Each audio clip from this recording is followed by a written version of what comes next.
filings about to spike. Hey everybody, Scott Walters, welcome to the channel. If you're new, I want to thank you for coming. If you're returning, I want to thank you for your continued support. Before we get into today's red hot topic, I'm going to politely ask you to give the video a like, subscribe to the channel, leave me a comment below. I would love to hear from you. Please watch to the end for my final thought. Hit the bell icon so you're notified when new videos are released. It's very important to stay close to the channel in these very, very tricky times. All right, folks, welcome to the channel. It's always an honor and a privilege to be with you. I hope you're all doing great. Buckle up, strap in, another heavy hitter. No rainbows and sunshine, pulling no punches, no lollipops and puppy dogs. We're just going to give it to you and give it to you straight. And folks, we have a massive issue going on right now with the economy. Are you seeing this stuff? I'm pretty sure you are. This is getting insane. Today we're going to talk about foreclosures. Foreclosure filings are about to spike. I always laugh because it's like a built-in self-defense mechanism to actually wrap my head around the insanity that we're currently living in. This real estate market got way too euphoric, folks. Way too euphoric. It can't sustain itself. This was all artificially produced through government stimulus programs, all stemming from the pandemic. Insanity, absolute insanity. I can't believe the things we have to cover on this channel. I can't believe I'm one of the only ones doing it. This is insanity. So folks, the realities are foreclosure filings are starting to rise. People now are hitting a tipping point. This is not the stock market. This is the real estate market. It moves a little slower. It doesn't happen in real time. And then this instant messaging, direct messaging environment that we all live in now, if it's not unfolding and bleeding in the streets in front of us, we don't believe it. By the time it happens, though, and this one will be too late, people will be going into panic and crisis mode. I'm a little concerned because of the herd mentality that I saw in the buying euphoria. I really believe that the herd mentality will rear its ugly head again, and we're going to see people get very panicky and desperate, and it's just going to get euphoric in the opposite direction, folks. I mean, as a level-headed realist trying to temperature check everything they can, as a trained salesman that's trained in the psychology of people, I just understand that is the way we operate as human beings. And this is scary now with mainstream media being able to direct a lot of people's, thoughts and feelings, but with narratives, whether they're real or manufactured. It's a very, very different type of world we're currently living in today, to say the least. And we're going to continue to make sense of it, be a level-headed realist, temperature check and heat map everything we can so we're not panicky, we're not paralyzed by fear, because we've talked about these things and we've now reduced them into, digestible topics where we can actually not be paralyzed, but because we'll be the minority. Most people, in fact, are, because I know, how do I know this, you might ask? I'll tell you how I know this.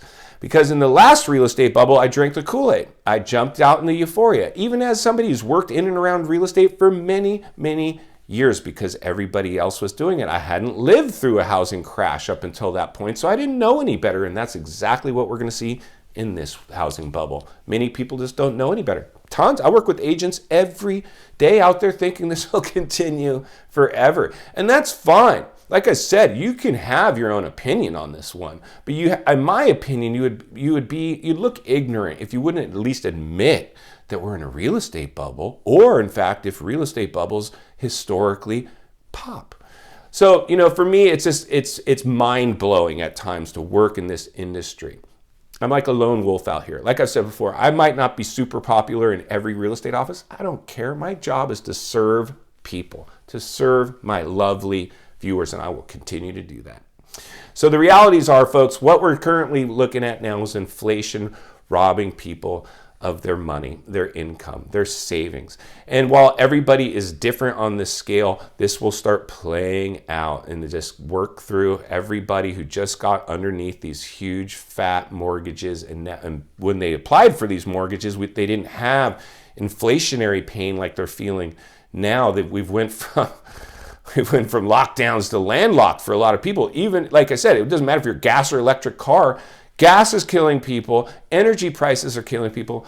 Food prices are killing people. Travels, everything. So people are going to start to recess because of inflation. We're seeing that now.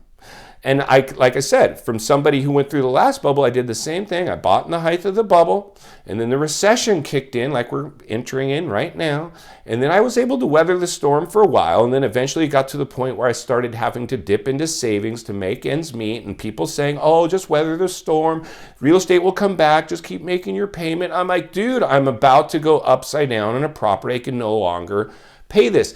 And I had to make up my mind for myself instead of listening to these narratives that were continuing to be pushed out there.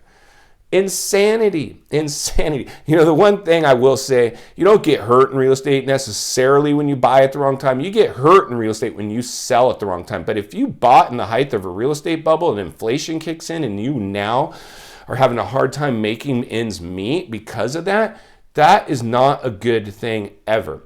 So what we're going to continue to see is people unable to make their payments. Eventually, they will have to decide, do I pull the plug, which is what we're seeing now. We're already getting through those people that stuck their necks too far out, went above appraised values, borrowed money, and depleted their savings account for the property because of the FOMO.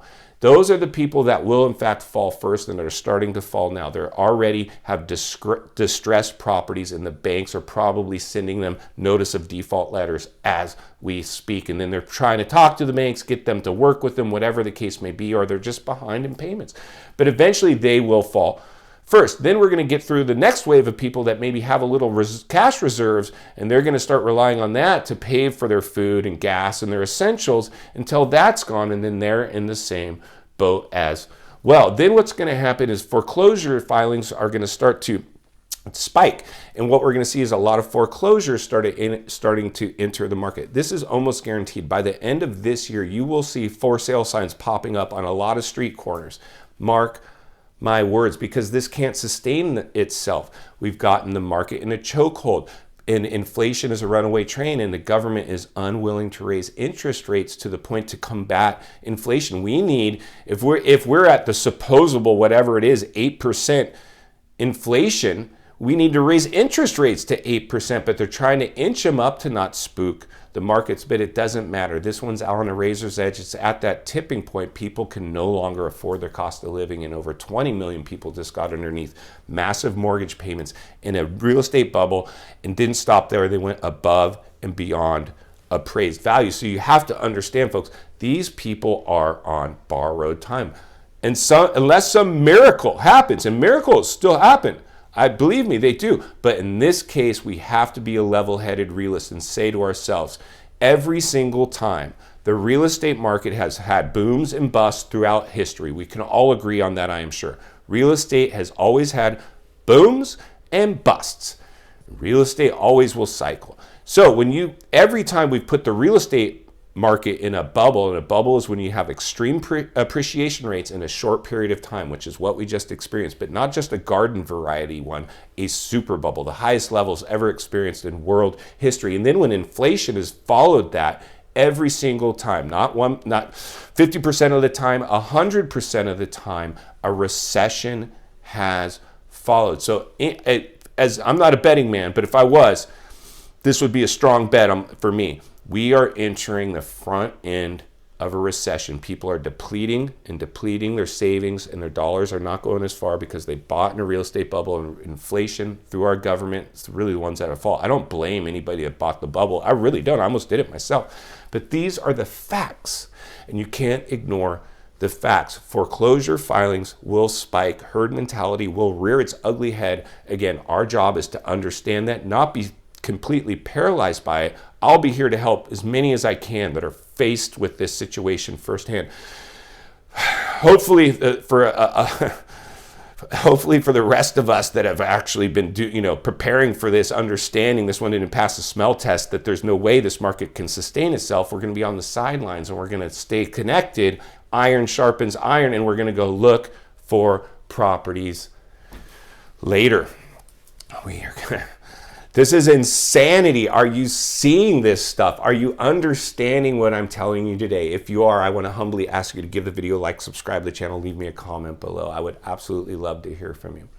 Social media links are in the description of this video if you'd like more access to me, as well as other channels I've appeared on I think you would absolutely love. If you're watching from your television set today, another video is in your screen at this time that I think you'll love, along with an easy to subscribe icon for your convenience. As always, thank you for your time. Please go make it count. I'll see you on the next video.